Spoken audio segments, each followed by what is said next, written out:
We start off in a sanitarium, where Kurtis witnesses the Proton Nephilim having a breakfast of sorts, as the audio in the video cuts off suddenly.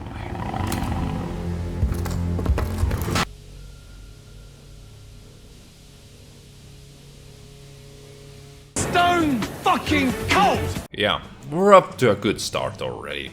Kurtis also seems incapable of picking up guns, which were left behind those who met their unfortunate ends, but at least he has gun to begin with. Though some of his gunplay animation work could definitely use some love and care. I have also been trying to avoid talking about gunplay so far, but I guess we have to talk about it now. It is not that there is little feedback, or that all the weapons feel the same carbon copies of each other. No, nothing like that. Once again, it's the movement. When you draw your weapon in this game, whatever slow, sluggish, unresponsive control you had over your character gets thrown out the window. If there is something worse than horribly sluggish controls, which you could get used to if you really wanted to, it's sluggish, fast-moving, uncontrollable controls. I do not know how to best describe them. It's like your character starts having a mind of its own. You briefly press down the down arrow, he starts going meters upon meters in reverse whilst trying to turn to the sides at the same time. That happens for every direction. It's absolutely horrendous. And if the close quarters gunplay isn't bad enough, the game started crashing when proceeding with the story. Fuck off. I tried everything. I went through the graphical settings, resetting stuff, trying to restart the whole level, disabling cutscenes. Nothing worked. It just flat out crashes. It is at this point that I was really ready to uninstall the damn thing, but where's the fun in that? Anyhow, after digging around the internet for a while, I came across the program called, wait, get this, Tomb Raider Angel of Darkness Startup Configuration Utility. Whew! Try to say that quickly 3 times in a row at a tequila party. It allows us to start off a specific selected level amongst other things, so we're going to try just that. And seemingly at first glance it's a success. But we do have a problem now. The issue with skipping levels is that I no longer have any weapons, ammunition or anything really. I'd have to rely on melee combat. Yes, there is melee combat in this game. Sorry that I have failed to mention it before, but I guess it is justified as it sucks. Luckily, we can almost stun lock the enemies in this level and hopefully start picking up some weapons and ammo as we go along.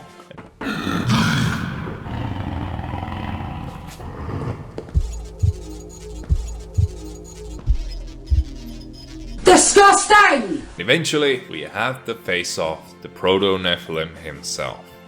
I mean, it was obvious and inevitable. Hopefully, just 1.5 magazines worth of ammunition is enough here, though, as you can imagine, it is not. And to make matters worse, the controls. The only way I can avoid getting stun locked by the Proto is by jumping, and I definitely do not have enough ammo to bring it down. Well, the good news is that there is an infinitely respawning ammo clip in the same room. However, it is difficult to get to because when the Proto comes near Kurtis, the action button, instead of picking up the clip, starts throwing punches at the enemy. Don't you just hate when developers decide to map multiple actions on a single button? I mean, sure, it is basically the only time in the game where you would notice it. And even that's because I had to skip the ending to the previous level and start this one off without any ammunition. But it doesn't make it suck any less now, does it? Okay, so I think I got it now. Trying to use the jump to get a few clips and fill the Proto with lead until it goes away for the moment, then restock on the infinitely respawning clips. Right. Rest of it is history, as they say. But don't expect us to leave this battle empty-handed. Oh no, we are going to use this infinite ammo clip to its fullest. Say around 100 extra clips should be enough for us to see us through the rest of the game, I presume. But what was the point for the whole Kurtis section? We surely didn't come down here to battle the Proto Nephilim. The section ends when we pull this huge lever and are treated to a cutscene. But what does this lever even do, and why did we have to go through the sanitarium complex to pull it? I guess some things are better left to our imaginations. But this leads in nicely to another Storytime cutscene.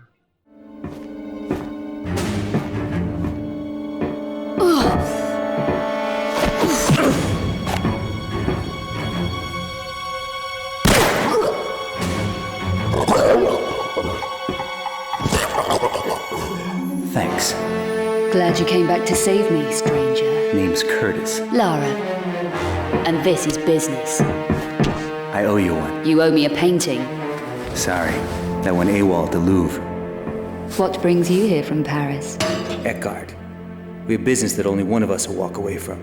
You? Personal reasons. Eckhardt plans to use all 5 obscure paintings to revive an ancient evil called the Sleeper, and rebreed the Nephilim race. To do that, he collects alchemically transmuted elements from his murder victims' bodies. I've seen him at work as the Monstrum. With that glove. Eckhardt's the original black alchemist, and now he's very close to finding the last painting. Does he know where it is? Yes. It's hidden in the Lux Veritatis vault beneath the straw hole. The paintings must be destroyed. To do that, I need the shard you picked up at the Louvre. There should be 3 Periapt shards. Eckhardt has the last one. If all 3 shards are united, they can destroy him permanently. So he keeps it safe. Tell me about the shards. They're ancient weapons of the Lux Veritatis. 2 of them were entrusted to my father. Eckhardt murdered him to stop them passing into my hands. He failed. So Eckhardt went after your father, and you want revenge. Justice. We should work together. You're trusting me? Here. How can they be used to kill Eckhardt? He must be stabbed with all 3 shards. We can divide the forces against us if we split up. You need the 3rd shard, so you should go after that. I'll find the last painting and destroy it. Okay. Eckhardt guards the shard in his old alchemy lab in the lower regions. I can find my way there. The engraving shows the painting hidden in something called the Vault of Trophies. Here. The entrance is underwater. No problem. How did she get the engraving and the map? It doesn't matter. We have lost too many men trying to open that damn vault. Perhaps her special talents will help us get what we need. The mail will be coming this way soon. Make the preparations. There's no danger she can destroy the last painting. We won't allow her the opportunity. The 5th obscure painting is mine already. And then...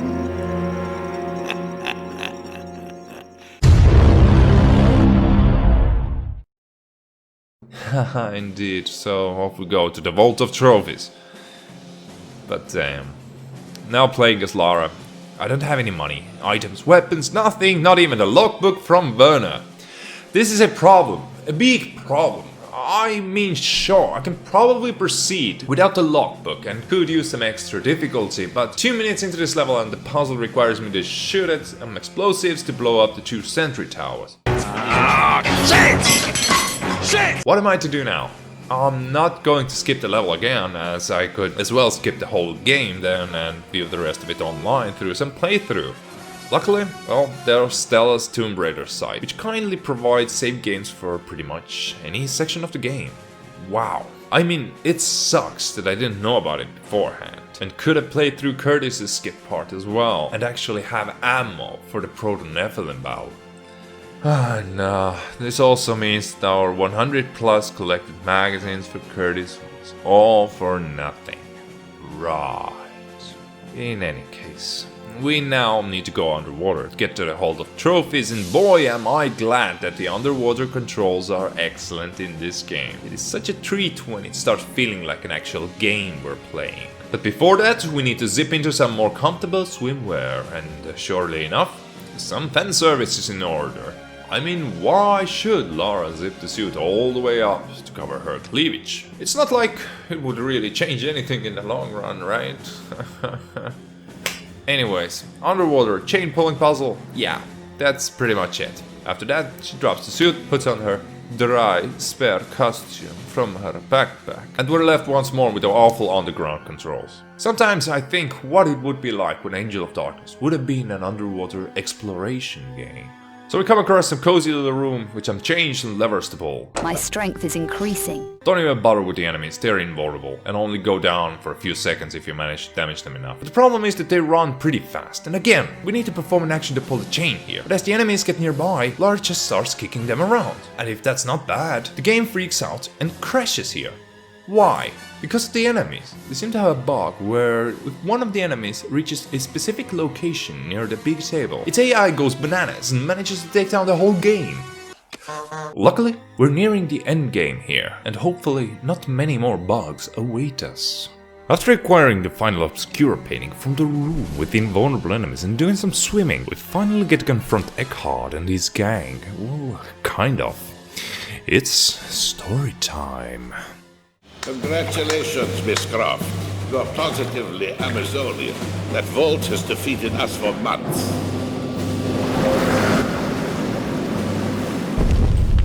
What do you want, Eckhardt? I'm not interested in you or your friend, Miss Croft. Give me the painting. May both leave. What choice do I have?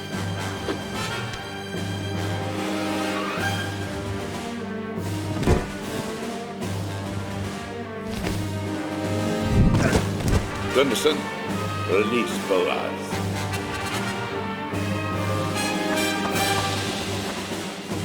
This old colleague of mine was once a human before she displeased me. Not you, Muller, you useless piece of dross. You failed me too!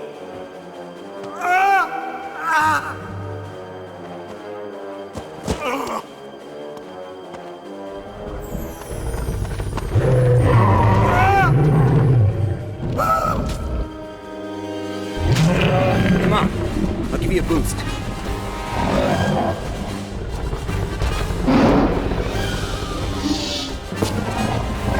Kurtis, quick! Here, take these two. These are your speciality, Kurtis. Don't worry about ugly here. Go on. You're wasting time. I can take care of her. What can I say about this boss fight? Well, first off, jumping is your best friend when it starts spewing up balls of green goo, as it can stun-lock you otherwise. Other than that, you'll be finding the controls most of the time instead of the actual boss. The idea is to shoot the boss in the head for about 4 times and then quickly hop to its sides and start popping the full bulges on its sides where the green goo is coming from. Easy in theory, however, after trying to do it for about 10 minutes, I noticed that rear bulges would simply not pop. All the issue is that Kurtis does not automatically aim at them, so you need to target them separately with a change target button. But after knowing that, the fight became real easy and it was done in a couple of minutes. As I take down the monster, it changes into this flying thing as its, well, final form. But no worries, simply hammer the trigger till it drops. Well, no strategy involved. Unfortunately though, Kurtis still dies in the cutscene that follows, somewhat due to his own stupidity. He has emptied clip after clip into that beast, and seen that it can take quite much lead.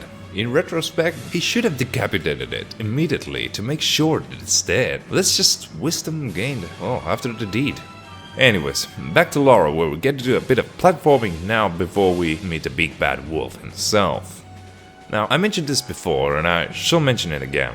The short hopping mechanic in this game, well, sucks. Look at this. Why is she changing her hopping direction mid-air? This is an extremely easy jump to make. Yet why does it have to be this difficult by random? My legs feel stronger.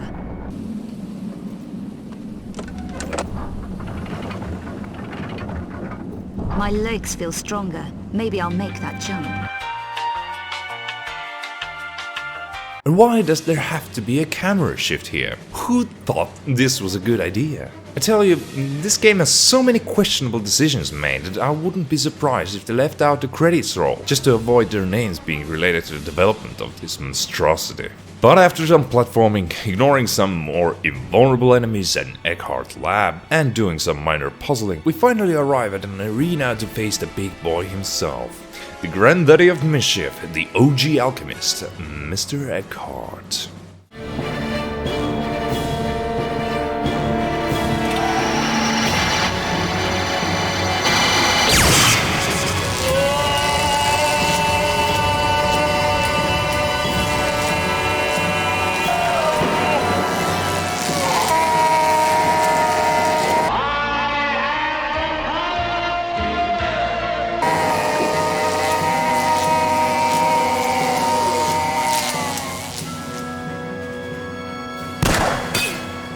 Still alive, Miss Croft.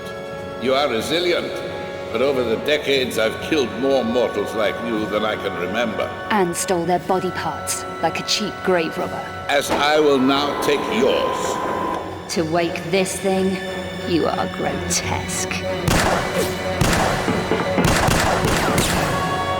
Only my great hearts can cause the higher race to flourish again. So I guess it's up to me to stop you then. I hunted down and killed the last of the Lux Veritatis. I am immortal. The shards. Scary, huh? For you. It is my destiny to breathe hell on Earth. You are nothing to me. Do you know, it's gonna be a real pleasure to shut you up. Anyway, it's time to bring him down and see what a magnificent boss battle we have in our hands this time. Will we have to weaken Eckhardt by shooting him and then finish him off with the daggers? Or do we somehow have to make it outside this magical barrier by climbing up and then weakening the original Nephilim? Or do we shoot at something above us to drop down on Eckhardt, which would weaken the barrier for a brief moment for us to get out and start the second phase of this battle? No. In fact, I hope you didn't save up on ammo beforehand, as weapons are absolutely useless for the remainder of this game. So what do you do in this battle? You get down in a prone position and, well, wait. Yeah, just wait until Eckhardt has summoned 3 copies of himself, who mindlessly, for whatever reason, run together inside a barrier to create the real Eckhardt. And then you simply stab him with daggers by, well, punching him. Do this 3 times and you won the right to get to enjoy some clarification on the storyline via Storytime.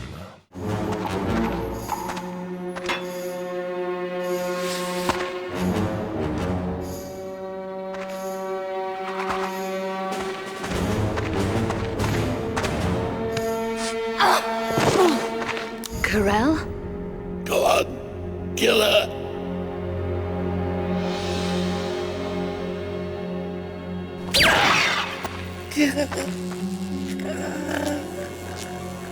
I knew you'd find the 3rd shard. But why? You worked for him. No, unknowingly he worked for me, but his usefulness was ended. Will you destroy his work? Of course not.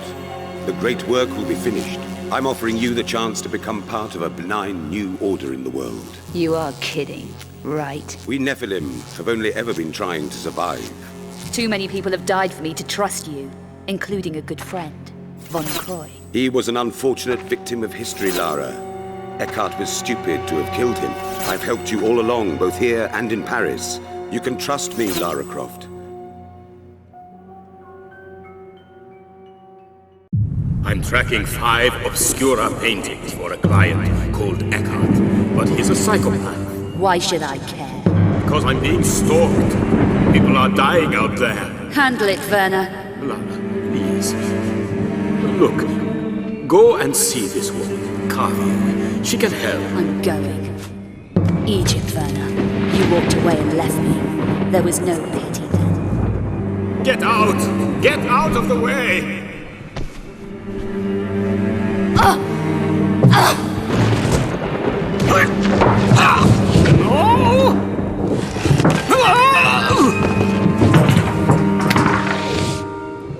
Von Croy, you located the painting for me.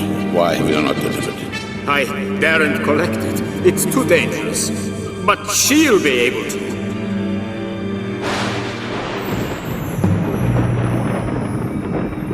No! Your usefulness is finished.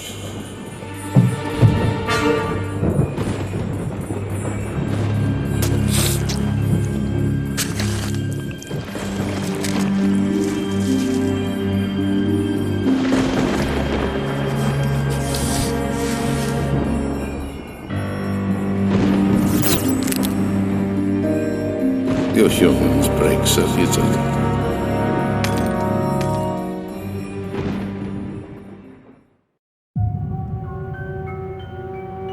You killed Von Croy. Stupid mortal. So be it. So the plot was finally revealed, and we get to have another boss fight. Well, it's not really a boss fight as you might expect. We could shoot the Nephilim, but that wouldn't give us anything. Instead, we had to do some climbing. We're pretty lucky that enemies won't hurt Lara during action, such as, well, climbing. Otherwise, this part might even give us a challenge. But once up there, what do we do? Do we shoot the beast? Of course we don't. We jump right at it.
And that's it. That's the whole game of Tomb Raider, the Angel of Darkness. You don't even get a credit scene afterwards. I guess they indeed were embarrassed about its release. Though this actually bugged me a bit, and I looked it up on the trusty interwebs. It seems that the PC port of this game was the only one which lacked the credits for whatever reason, and now there is even a mod which re-implements the credits sourced from a console release. Well, that's just too bad they didn't mod the game to be properly playable.